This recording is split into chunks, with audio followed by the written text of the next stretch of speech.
Lacolis. Lacolis maana yake ni dum. Dum maana yake ni nini? Kironjo. Yes, mnakijua kironjo? Pa kironjo basi hamkujui? Yes. Why, kwa nini kuliitwa kironjo?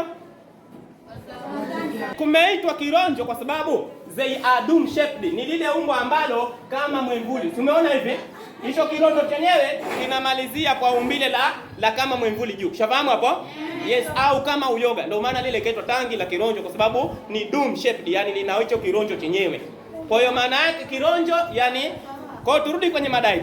Tunasema Lacolis is a dome shaped, lina umbo la kironjo. Kironjo maana yake kimechongoka kwenda juu, has been formed, imefanyika between layer of sedimentary rock.